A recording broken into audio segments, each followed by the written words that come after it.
दर्शकों बिरतबा तुहाडा सारिਆਂ ਦਾ ਸਵਾਗਤ ਹੈ। ਅਸੀਂ ਅਗਲੇ ਸ਼ੋ ਤੋਂ ਪਹਿਲਾਂ ਅਸੀਂ ਤੁਹਾਨੂੰ ਦੱਸ ਦਈਏ ਜੋ ਸਾਡੇ ਪ੍ਰੋਗਰਾਮ ਨੇ ਜੋ ਲਾਈਵ ਹੁੰਦੇ ਨੇ ਟੀਵੀ 84 ਤੇ ਉਸ ਦਾ ਸਮਾਂ ਤੁਹਾਨੂੰ ਦੱਸਣਾ ਚਾਹੁੰਦੇ ਹਾਂ। ਜਿਸ ਤਰ੍ਹਾਂ ਕਿ ਜੋ ਸੱਚੋ ਸੱਚ ਪ੍ਰੋਗਰਾਮ ਹੈ ਉਸ ਦਾ ਸਮਾਂ ਹੈ 7:30 ਤੋਂ ਲੈ ਕੇ 9 ਵਜੇ ਤੱਕ ਔਰ ਜੋ ਪੰਜਾਬੀ ਖਬਰਾਂ ਨੇ ਉਸ ਦਾ ਸਮਾਂ ਹੈ 9 ਵਜੇ ਤੋਂ ਲੈ ਕੇ 9:30 ਵਜੇ ਤੱਕ। ਜੋ ਸਪੈਸ਼ਲ ਇੰਟਰਵਿਊਜ਼ ਹੁੰਦੀਆਂ ਨੇ ਉਸ ਦਾ ਸਮਾਂ ਹੈ 9:30 ਵਜੇ ਤੋਂ ਲੈ ਕੇ 10 ਵਜੇ ਤੱਕ। ਤੁਸੀਂ ਇਹ ਤਿੰਨੋਂ ਪ੍ਰੋਗਰਾਮ YouTube ਤੇ ਜਾ ਕੇ ਟੀਵੀ 84 ਦੇ ਚੈਨਲ ਤੇ ਲਾਈਵ ਦੇਖ ਸਕਦੇ ਹੋ। ਤੁਸੀਂ ਆਪਣੇ ਰਾਏ ਤੇ ਕਮੈਂਟ ਵੀ ਸਾਨੂੰ ਭੇਜ ਸਕਦੇ ਹੋ ਔਰ ਫੇਸਬੁੱਕ ਤੁਹਾਨੂੰ ਜਿਸ ਤਰ੍ਹਾਂ ਕਿ ਦੱਸੀ ਤੁਹਾਨੂੰ ਕੱਲ ਵੀ ਦੱਸਿਆ ਸੀ ਕਿ ਕੱਲ ਤੋਂ ਹੀ ਸ਼ੁਰੂ ਹੋ ਚੁੱਕੀ ਹੈ। ਤੁਸੀਂ ਉਸ ਨਾਲ ਵੀ ਜੁੜ ਸਕਦੇ ਹੋ। ਤੁਸੀਂ ਸਾਡੇ ਤਿੰਨੋਂ ਪ੍ਰੋਗਰਾਮ ਲਾਈਵ ਉਸ ਤੇ ਵੀ ਦੇਖ ਸਕਦੇ ਹੋ ਔਰ ਅਸੀਂ ਤੁਹਾਨੂੰ ईमेल एड्रैस भी दसना चाहते हैं जिथे तुसी अपनी लिखतां भी भेज सकते हो sos@tv84.tv ते। Thank you so much. So keep watching TV 84 ji. Doctor साहब पहले सैगमेंट विच आपां डिस्कस कीता कश्मीर डे। हुण आपां डिस्कस करांगे तुहाडे विचार जाने चाहांगे गुरुद्वारा ज्ञान गोदड़ी हरिद्वार दा जो इशू है उस उपर। जी डॉक्टर साहब की कहना चाहोगे? देखो पहले सैगमेंट च असीं पासिंग रैफरेंस च मैंशन कीता है कि किवें जिन्हां कौमां दी नस्लकुशी नूं जिहड़ा आधार बना के दुश्मन एक्ट करदा है, ज़ाहिर है उन्हां दे धार्मिक स्थानां दे उत्ते जिवें जून 84 दे विच घल्लूघारा वरताया गया अकाल तख्त साहिब और 37 इतिहासक गुरुद्वारियां ते टैंकां तोपां नाल हमला। फिर असीं नवंबर 84 देखदे हैं कि किवें भारत भर दे विच पहला निशाना गुरुद्वारे बनाए गए, गुरु ग्रंथ साहब के सरूप बेअदब किए गए और किवें हज़ारां दी गिणती च सिख जिहड़े ने वो बड़े जालमाना तरीके दे नाल जिहड़े ने वो मार मुकाए गए और किवें जबर जिन्हां नूं एज ए वैपन यूज किया गया टैरर पैदा करन दे लई। उस तो बाद इंटरनैशनली असीं जदों गल करदे हां, ज़ाहिर है नवंबर 84 नूं सिख नस्लकुशी ऐलान नूं लै के बाहरले मुल्कां दे विच ओंटारियो असैंबली होए, न्यू जर्सी स्टेट होए, कनैटिकट स्टेट होए, कैलीफोर्निया होए, मैसाचुसेट्स होए, बहुत सारे एफर्ट होए ने इस मामले दे विच जिहड़ा है वो काफ़ी जिहड़ी है वो एक्टिविटी है।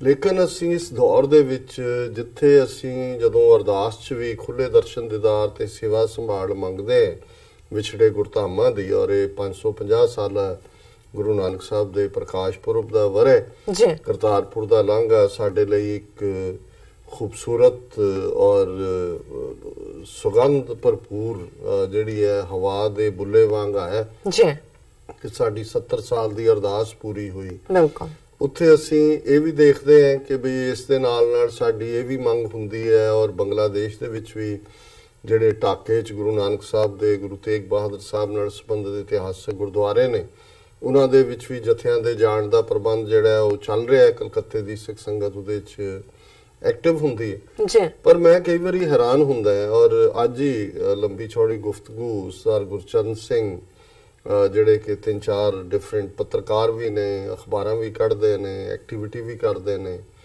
और उन्हां दा एक जिहड़ा वो गला भी है पंथ दे उत्ते ही है अपने दे तुसीं करदे हो कि भी असीं पाकिस्तान दे गुरुद्वारियां दी साਂਭ संभाल दे लई यतन भी एफर्ट भी और उस दे लई जिहड़ा मंग भी है। बिल्कुल बाहर भी असीं बड़ा ध्यान रखदे हैं पर उन्हां दा भी ये कहना है और मैं भी अज इस बारे सोचदा रहा कि असीं एक पासे तां इन्हां ने ਜਿਹੜਾ 5 सदियां पहला जिहदा कोई बहुता इतिहासक लागा देगा नहीं राम मंदिर दे नां थल्ले बाबरी मसीत 6 दसंबर 1992 नूं ढाई और सारी हिंदू तवियां दी पॉलिटिक्स ईवन 2019 दियां चोणां जितण लई भी मंदिर वहीं बनाएंगे दे थल्ले जिहड़ा वो सुप्रीम कोर्ट नूं भी मैनीपुलेट कर रहे ने प्रैशर भी बिल्ट कर रहे ने और सारा जोर लगा होया। हालां रामचंद्र जी इतिहासक सन के मिथिहासक सन ते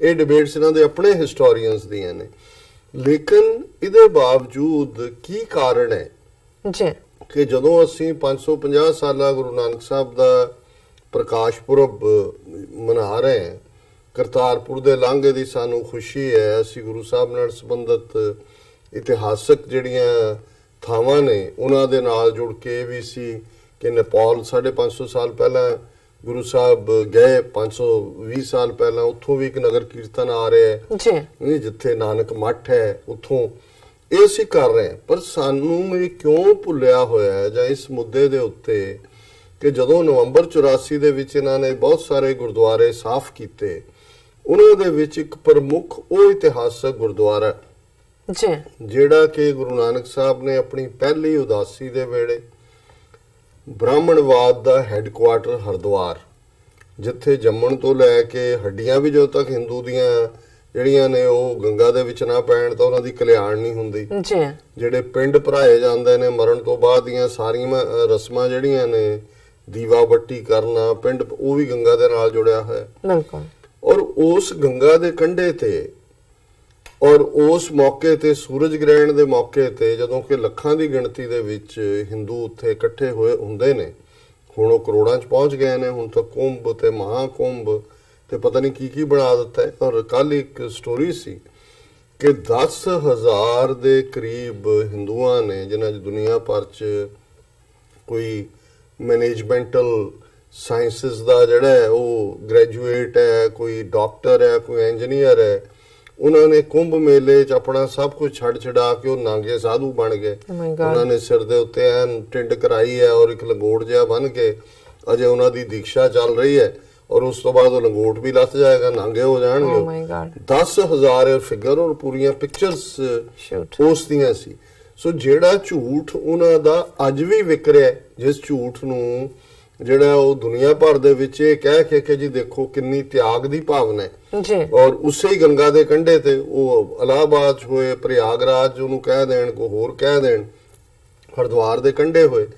ਔਰ ਗੁਰੂ ਨਾਨਕ ਸਾਹਿਬ ਨੇ ਉਸ ਜਿਹਨੂੰ ਭਰੀ ਸੱਥ ਕਹਾਂਗੇ, ਹਜ਼ਾਰਾਂ ਦੇ ਇਕੱਠ ਦੇ ਵਿੱਚ ਬ੍ਰਾਹਮਣਾਂ ਦੇ ਇਸ ਝੂਠ ਨੂੰ ਕਿ ਭਾਈ ਇਹ ਜਿਹੜਾ ਸੂਰਜ ਗ੍ਰਹਿਣ ਹੈ, ਇਸ ਨਾਲ ਤੁਹਾਡੇ ਪਿਤਰਾਂ ਨੂੰ ਅਸੀਂ ਜਿਹੜਾ ਉਹ ਮੰਤਰ ਪੜ੍ਹ ਰਹੇ ਹਾਂ, ਉਹ ਤੁਹਾਡੇ ਪਿਤਰਾਂ ਨੂੰ ਪਹੁੰਚੇਗਾ। ਗੁਰੂ ਸਾਹਿਬ ਨੇ ਜਿਵੇਂ ਸਾਡਾ ਇਹ ਰਵਾਇਤੀ ਸਾਖੀ ਹੈ, ਪੱਛਮ ਵੱਲ ਜਿਹੜਾ ਲਹਿੰਦੇ ਵੱਲ ਪਾਣੀ ਸੁੱਟਣਾ ਸ਼ੁਰੂ ਕੀਤਾ। ਉਹਨਾਂ ਕਿਹਾ ਜੀ ਤੁਸੀਂ ਕੀ ਕਰ ਰਹੇ ਹੋ, ਇਹ ਤਾਂ ਸਾਰੇ ਸੂਰਜ ਨੂੰ ਦੇ ਰਹੇ ਨੇ, ਸੂਰਜ ਗ੍ਰਹਿਣ ਦਾ ਮੌਕਾ ਹੈ। ਉਹ ਕਹਿੰਦੇ ਮੇਰੇ ਖੇਤ ਨੇ ਉੱਥੇ ਨਨਕਾਣਾ ਸਾਹਿਬ, ਮੈਂ ਉੱਥੇ ਪਾਣੀ, ਉਹਨੂੰ ਕਿਹਾ ਜੀ ਤੁਸੀਂ ਇੱਥੋਂ ਸੁੱਟਦੇ ਹੋ, ਇੱਥੇ ਪਹੁੰਚ ਜਾਂਦੇ ਨੇ, ਪਹੁੰਚ ਜਾਂਦਾ, ਡਿੱਗ ਪੈਂਦਾ ਪਾਣੀ, ਤੁਹਾਡੇ ਖੇਤਾਂ ਨੂੰ ਕਿਵੇਂ ਮਿਲ ਰਿਹਾ? ਉਹ ਕਹਿੰਦੇ ਜੇ ਮੇਰੇ ਖੇਤਾਂ ਨੂੰ ਨਹੀਂ ਮਿਲ ਰਿਹਾ ਤੇ ਇਹ ਸੂਰਜ ਤੱਕ ਕਿਵੇਂ ਪਹੁੰਚ ਰਿਹਾ? ਹੁਣ ਉਸ ਥਾਂ ਦੇ ਉੱਤੇ ਗੁਰਦੁਆਰਾ ਗਿਆਨ ਗੋਦੜੀ ਇਤਿਹਾਸਕ ਜ਼ਾਹਰ ਹੈ, ਗੋਦੜੀ ਅਸੀਂ ਉਸ ਛੁਪੇ ਜਿਹਦੇ ਵਿੱਚ ਸਾਰਾ ਗਿਆਨ ਜਿਹੜਾ ਉਹ ਭਰਿਆ ਹੋਇਆ ਹੈ ਉਸ ਗੁੱਥੀ ਦੇ ਵਿੱਚ। ਔਰ ਇਹ ਬਿਲਕੁਲ ਹਰ ਕੀ ਪੌੜੀ ਦੇ ਨੇੜੇ ਗੰਗਾ ਦੇ ਕੰਢੇ ਉਹ ਗੁਰਦੁਆਰਾ। ਇਸ ਗੱਲ ਦਾ ਤਮਾਚਾ ਸੀ ਇਹਨਾਂ ਦੇ ਮੂੰਹ ਤੇ ਕਿ ਭਾਈ ਤੁਹਾਡੇ ਇਸ ਕਰਮ ਕਾਂਡ ਨੂੰ, ਇਸ ਬ੍ਰਾਹਮਣਵਾਦ ਨੂੰ ਇਸ ਧਰਤੀ ਦੇ ਉੱਤੇ ਆ ਕੇ ਬਾਬੇ ਨਾਨਕ ਨੇ ਚੈਲੰਜ ਕੀਤਾ ਸੀ ਕਿ ਭਈ ਇਹ ਬ੍ਰਾਹਮਣਵਾਦ ਕਬੂਲ ਨਹੀਂ।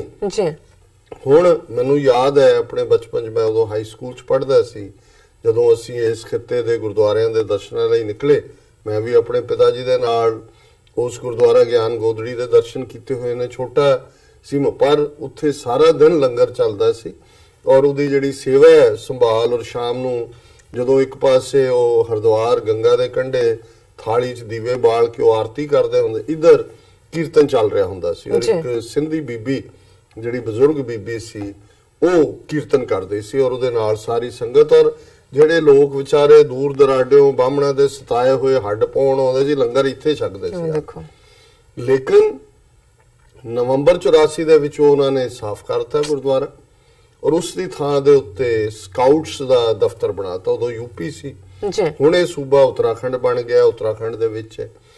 ਹੁਣ ਦੇਖਣ ਵਾਲੀ ਗੱਲ ਇਹ ਹੈ ਵੀ ਇਸ ਮੁੱਦੇ ਦੇ ਉੱਤੇ ਜਿੱਥੇ ਸਰ ਗੁਰਚਰਨ ਸਿੰਘ ਬੱਬਰ ਲਗਾਤਾਰਤਾ ਦੇ ਨਾਲ ਮੋਰਚਾ ਵੀ ਲਾਉਂਦੇ ਨੇ, ਇਸ ਦੇ ਉੱਤੇ ਹੁਣ ਵੀ ਉਹਨਾਂ ਨੇ 21 ਫਰਵਰੀ ਦਾ ਦਿਨ ਦਿੱਤਾ ਹੈ ਕਿ ਵੀ ਅਸੀਂ ਇਹਨੂੰ ਲਿਬਰੇਟ ਕਰਵਾਉਣਾ ਹੈ। ਇਸ ਮੁੱਦੇ ਦੇ ਉੱਤੇ ਸਾਬਕਾ ਅਕਾਲ ਤਖਤ ਦੇ ਸਰਕਾਰੀ ਜਥੇਦਾਰ ਨੇ ਵੱਡਾ ਇਕੱਠ ਵੀ ਸੱਦਿਆ ਸੀ, ਜਿਹਦੇ ਚ ਨਿਹੰਗ ਜਥੇਬੰਦੀਆਂ ਤੇ ਜਦੋਂ ਇਹਨਾਂ ਨੇ ਆਪਣਾ ਉਹ ਕਰਨਾ ਹੁੰਦਾ ਨਾ, ਉਸ ਕਿਸਮ ਦੇ ਜਾਲੀ ਜੇ 50 ਜਥੇਬੰਦੀਆਂ ਦੇ ਨਾਂ ਦਿੱਤੇ ਹੁੰਦੇ ਨੇ ਜੀ, ਉਹਨਾਂ ਦਾ ਇਕੱਠ ਸੱਦਿਆ। ਉਹਨਾਂ ਨੇ ਡੇਟ ਵੀ ਦੇ ਦਿੱਤੀ ਕਿ ਜੀ ਅਸੀਂ ਇਹਨੂੰ ਆਜ਼ਾਦ ਕਰਵਾਉਣਾ ਹੈ ਗੁਰਦੁਆਰੇ ਨੂੰ। ਔਰ ਉੱਤਰਾਖੰਡ ਚ ਹੁਣ ਬੀਜੇਪੀ ਦੀ ਹਕੂਮਤ ਹੈ। ਕੋਈ ਇਹ ਪੁੱਛੇ ਵੀ ਇੱਧਰ ਤਾਂ ਸੁਖਬੀਰ ਬਾਦਲ ਤਾਂ ਦੂਜਿਆਂ ਨੇ ਡੀਲ ਬਣਾ ਲਈ, ਬਹਾਨਾ ਕਿ ਜੀ ਹਜ਼ੂਰ ਸਾਹਿਬ ਦੇ ਤਖਤ ਚ ਇੰਟਰਫੀਅਰ ਕਰ ਰਹੇ ਨੇ ਔਰ ਜੋ ਵੀ ਉਹਨਾਂ ਨੂੰ ਚਾਹੀਦਾ ਸੀ ਉਹ ਲੈ ਲਿਆ ਉਹਨਾਂ ਨੇ ਬੀਜੇਪੀ ਤੋਂ, ਅੰਦਰੂਨੀ ਟੱਬਰ ਦੇ ਲਈ, ਕੌਮ ਲਈ ਕੀ। ਪਰ ਉੱਤਰਾਖੰਡ ਦੇ ਵਿੱਚ ਬੀਜੇਪੀ ਦੀ ਹਕੂਮਤ ਹੈ। ਇੱਕ ਇੰਨੀ ਅਹਿਮੀਅਤ ਵਾਲਾ ਗੁਰਦੁਆਰਾ, ਇਤਿਹਾਸਕ ਗੁਰਦੁਆਰਾ ਜਿਹੜਾ ਕਿ ਹਰਿਦੁਆਰ 'ਚ ਉਸ ਮੁਕਾਮ ਦੇ ਉੱਤੇ ਹੈ, ਕਈ ਸੌ ਸਾਲ ਪਹਿਲਾਂ ਦਾ ਇਤਿਹਾਸਕ ਮੰਦਿਰ ਬਣਾਉਣ ਦੇ ਲਈ ਤਾਂ ਅਕਾਲੀ ਜਿਹੜੇ ਨੇ ਉਹ ਜ਼ਬਾਨ ਨਹੀਂ ਖੋਲਦੇ, ਬੀਜੇਪੀ ਵਾਲੇ ਸਾਰੇ ਆਪਣੀ ਪੋਲਿਟਿਕਸ ਦੇ ਦੁਆਲੇ ਘੁਮਾ ਰਹੇ ਨੇ। ਪਰ ਅਸੀਂ ਕਿਉਂ ਗੁਰਦੁਆਰਾ ਗਿਆਨ, ਅਜੇ ਮੈਂ ਗੁਰਦੁਆਰਾ ਡਾਂਗ ਮਾਰ ਜਾਂ ਦੂਜੇ ਨਾਲ ਉਹਨੂੰ ਕੰਪੇਅਰ ਨਹੀਂ ਕਰਨਾ ਚਾਹੁੰਦਾ, ਉਹਨਾਂ ਦੇ ਆਪਣੇ ਇਸ਼ੂ ਹੋਣਗੇ, ਲੇਕਿਨ ਇਹਦੇ 'ਚ ਕੋਈ ਸ਼ੱਕ ਨਹੀਂ ਹੈ ਕਿ ਇਹ ਗੁਰਦੁਆਰਾ ਨਵੰਬਰ 84 ਤੱਕ ਐਗਜ਼ਿਸਟ ਕਰਦਾ ਸੀ ਜੀ।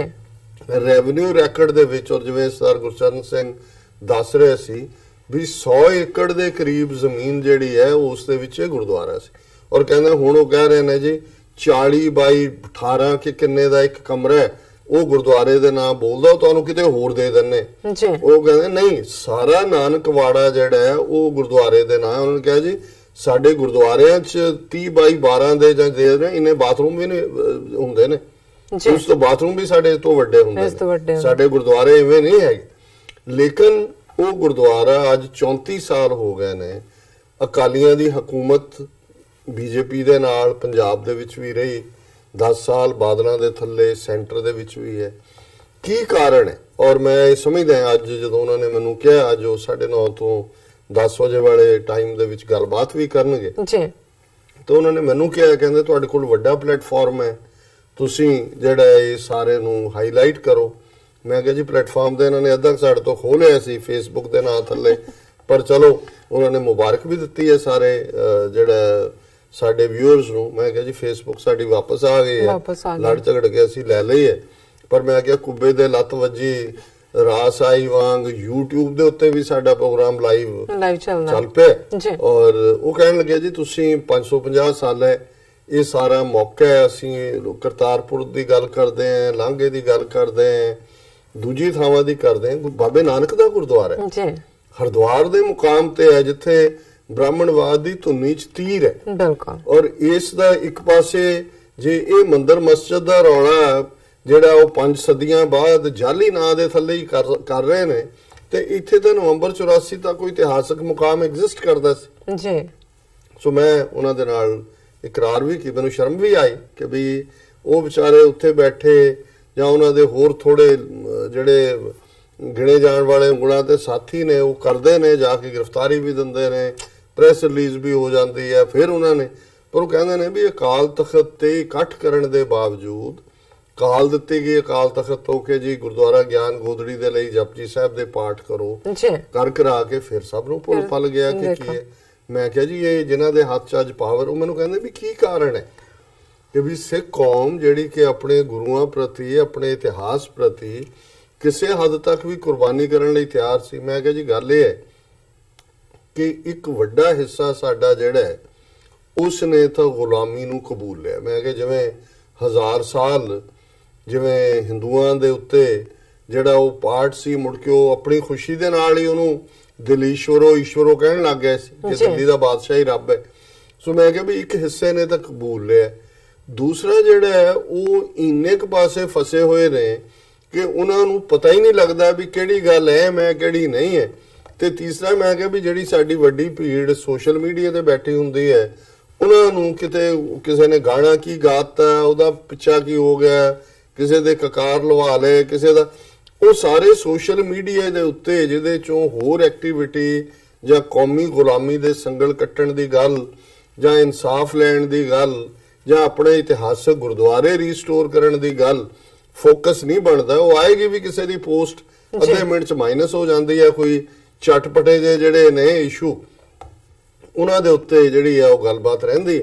ਪਰ ਮੈਂ ਸਮਝਦਾ ਫਿਰ ਵੀ ਜਿਹੜੀ ਗੱਲ ਠੀਕ ਹੈ ਉਹ ਠੀਕ ਹੈ, ਅਸੀਂ ਇਸ ਇਸ਼ੂ ਨੂੰ ਸੈਂਟਰਲ ਇਸ਼ੂ ਸਮਝਦੇ ਹਾਂ ਔਰ ਅਸੀਂ ਸਮਝਦੇ ਹਾਂ ਵੀ ਇਸ ਮੁੱਦੇ ਦੇ ਉੱਤੇ ਜਿੱਥੇ ਗੱਲ ਛੱਡੀ ਹੋਈ ਹੈ, ਅਕਾਲ ਤਖਤ ਦੇ ਜਥੇਦਾਰ ਨੇ ਸਾਬਕਾ ਨੇ ਇਸ ਦੀ ਸ਼ੁਰੂਆਤ ਕੀਤੀ ਸੀ ਵੱਡੇ ਪੈਮਾਨੇ ਤੇ, ਜਿਹੜਾ ਉਹਦਾ ਰਿਪਰੈਜ਼ੈਂਟੇਟਿਵ ਇਕੱਠ ਵੀ ਹੋਇਆ ਸੀ। ਇਸ ਗੱਲ ਨੂੰ ਅੱਗੇ ਤੋਰਨਾ ਚਾਹੀਦਾ ਔਰ ਇਸ ਗੱਲ ਨੂੰ ਯਕੀਨੀ ਬਣਾਉਣਾ ਚਾਹੀਦਾ ਹੈ ਕਿ 550 ਸਾਲ ਗੁਰੂ ਨਾਨਕ ਸਾਹਿਬ ਦਾ ਪ੍ਰਕਾਸ਼ ਪੁਰਬ ਜਿਹੜਾ ਨਵੰਬਰ ਦੇ ਵਿੱਚ ਸੈਲੀਬ੍ਰੇਟ ਹੋਣਾ, ਉਦੋਂ ਅਸੀਂ ਇਸ ਮੁਕਾਮ ਦੇ ਉੱਤੇ ਗੰਗਾ ਦੇ ਕੰਢੇ ਤੇ ਜਿਹੜਾ ਜਿੱਥੇ ਗੁਰਦੁਆਰਾ ਗਿਆਨ ਗੋਦੜੀ ਸੁਭਾਏਮਾਨ ਸੀ ਉੱਥੇ ਹੀ ਥਾਂ ਲੈ ਕੇ, ਉਹ ਕਹਿੰਦੇ ਨੇ ਜੀ ਦੂਜੀ ਥਾਂ ਤੁਸੀਂ ਮੰਦਿਰ ਕਿਉਂ ਨਹੀਂ ਕਿਸੇ ਹੋਰ ਥਾਂ ਤੇ ਲੈ ਜਾਂਦੇ? ਹਾਲਾ ਤੁਹਾਡਾ ਸਾਰਾ ਝੂਠਾ ਕਲੇਮ ਹੈ, ਪਰ ਤੁਸੀਂ ਕਹਿੰਦੇ ਹੋ ਮੰਦਿਰ ਵਹੀ ਬਣਾਏਗੇ ਜਿੱਥੇ ਨਾ ਕੋਈ ਜੰਮਿਆ ਨਾ ਕੋਈ ਹੋਇਆ। ਇੱਥੇ ਤਾਂ ਇਤਿਹਾਸ ਹੈ ਜੀ, ਇਹ ਤਾਂ ਗੁਰੂ ਨਾਨਕ ਸਾਹਿਬ ਬੈਠੇ ਨੇ, ਹੁਣ ਤੋਂ 34 ਸਾਲ ਪਹਿਲਾਂ ਦਾ ਗੁਰਦੁਆਰਾ ਸੁਭਾਇਮਾਨ ਸੀ।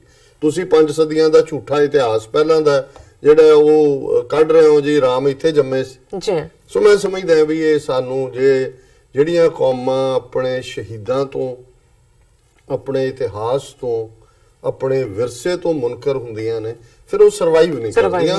ਇਹੀ ਦੁਸ਼ਮਣ ਦਾ ਤਰੀਕਾ ਹੁੰਦਾ ਹੈ। ਹੌਲੀ ਹੌਲੀ ਹੌਲੀ ਉਹਨਾਂ ਨੇ ਇੱਕ ਪਾਸੇ ਇਹ ਕੀਤਾ, ਦੂਜੇ ਪਾਸੇ ਉਹਨਾਂ ਨੇ ਹਜ਼ੂਰ ਸਾਹਿਬ, ਪਟਨਾ ਸਾਹਿਬ ਦੇ ਵਿੱਚ ਕਲੇਮ ਸ਼ੁਰੂ ਕਰ ਦਿੱਤਾ ਹੈ।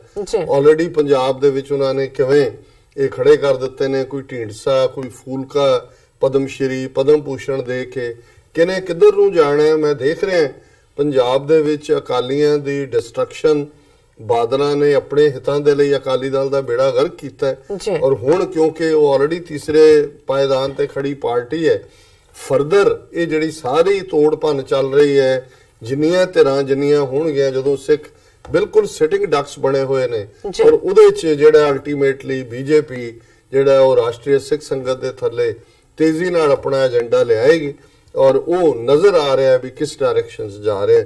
ਸੋ ਅਸੀਂ ਸਮਝਦੇ ਹਾਂ ਵੀ ਇਸ ਮੁੱਦੇ ਦੇ ਉੱਤੇ, ਗੁਰਦੁਆਰਾ ਗਿਆਨ ਗੋਦੜੀ ਦੇ ਉੱਤੇ ਸਿੱਖ ਕੌਮ ਨੂੰ ਫੋਕਸ ਕਰਨ ਦੀ। ਬਿਲਕੁਲ ਰਾਜ ਸਾਹਿਬ, ਤੁਹਾਡਾ ਬਹੁਤ ਬਹੁਤ ਸ਼ੁਕਰੀਆ। ਇੱਥੇ ਲੈਣੇ ਬ੍ਰੇਕ ਤੋਂ ਪਹਿਲਾਂ ਅਸੀਂ ਦਰਸ਼ਕਾਂ ਦੇ ਸਰੋਤਿਆਂ ਨੂੰ ਫਿਰ ਦੁਬਾਰਾ ਅਪੀਲ ਤੇ ਬੇਨਤੀ ਕਰਦੀ ਹੈ, ਵਿਊਅਰਸ, ਜਿਸ ਤਰ੍ਹਾਂ ਕਿ ਤੁਸੀਂ ਜਾਣਦੇ ਹੋ ਕਿ ਟੀਵੀ 84 ਮਨੁੱਖੀ ਅੱਖਾਂ ਦਾ ਪਹਿਰੇਦਾਰ ਹੈ। ਟੀਵੀ 84 ਸਿੱਖਾਂ, ਕਸ਼ਮੀਰੀਆਂ ਤੇ ਭਾਰਤੀਆਂ ਨੌਰਥ ਈਸਟ ਸਟੇਟਾਂ ਦੇ ਲੋਕਾਂ ਦੇ ਸਵੈ ਨਿਰਣੇ ਦੇ ਹੱਕਾਂ ਦਾ ਹਾਮੀ ਹੈ। ਅਸੀਂ ਚਾਹਾਂਗੇ ਕਿ ਤੁਸੀਂ ਟੀਵੀ 84 ਦੀ ਚੜ੍ਹਦੀ ਕਲਾ ਲਈ ਵੱਧ ਤੋਂ ਵੱਧ ਡੋਨੇਟ ਕਰੋ। ਡੋਨੇਟ ਕਰਨ ਲਈ ਸਾਡੀ ਵੈਬਸਾਈਟ tv84.tv ਤੇ ਜਾ ਕੇ ਪੇਪਲ ਦੀ ਵਰਤੋਂ ਕਰਕੇ ਵਨ ਟਾਈਮ ਡੋਨੇਟ ਕਰ ਸਕਦੇ ਹੋ, ਮੰਥਲੀ ਡੋਨੇਟ ਵੀ ਕਰ ਸਕਦੇ ਹੋ। ਤੁਸੀਂ ਟੀਵੀ 84 ਦੇ ਨਾਮ ਤੇ ਚੈੱਕ ਬਣਾ ਕੇ ਸਾਨੂੰ ਮੇਲ ਵੀ ਕਰ ਸਕਦੇ ਹੋ ਸਾਡੇ ਇਸ ਪਤੇ ਤੇ 36-0137 ਐਵਨਿਊ, ਲੌਂਗ ਆਈਲੈਂਡ ਸਿਟੀ, ਨਿਊਯਾਰਕ 11101 USA, ਜਾਂ ਫਿਰ ਤੁਸੀਂ ਸਾਨੂੰ ਫੋਨ ਰਾਹੀਂ ਵੀ ਸੰਪਰਕ ਕਰ ਸਕਦੇ ਹੋ ਸਾਡੇ ਫੋਨ ਨੰਬਰ ਤੇ 5164060694। Thank you so much. ਇਹ ਵੀ ਦੱਸ ਦਈਏ ਤੁਹਾਨੂੰ ਅਸੀਂ ਗੁਜ਼ਾਰਿਸ਼ ਕਰਨਾ ਚਾਹੁੰਦੇ ਹਾਂ ਕਿ ਤੁਸੀਂ ਟੀਵੀ 84 ਦੇ ਜੋ ਚੈਨਲ ਹੈ YouTube ਤੇ ਜਾ ਕੇ ਇਸ ਨੂੰ ਵੱਧ ਤੋਂ ਵੱਧ ਸਬਸਕ੍ਰਾਈਬ ਕਰੋ, ਕਿਉਂਕਿ ਇਸ ਤੇ ਸਾਡੇ ਤਿੰਨੋਂ ਪ੍ਰੋਗਰਾਮ ਲਾਈਵ ਚੱਲਦੇ ਨੇ। ਪ੍ਰੋਗਰਾਮ ਸੱਚੋ ਸੱਚ, ਪੰਜਾਬੀ ਖਬਰਾਂ ਤੇ ਜੋ ਸਪੈਸ਼ਲ ਇੰਟਰਵਿਊ ਹੁੰਦੇ ਹਨ। ਅਸੀਂ ਚਾਹਾਂਗੇ ਕਿ ਤੁਸੀਂ ਟੀਵੀ 84 ਦੇ ਚੈਨਲ ਨੂੰ ਵੱਧ ਤੋਂ ਵੱਧ ਸਬਸਕ੍ਰਾਈਬ ਕਰੋ। Thank you so much. ਮਿਲਦੇ ਹਾਂ ਛੋਟੇ ਜਿਹੇ ਬ੍ਰੇਕ ਤੋਂ ਬਾਅਦ।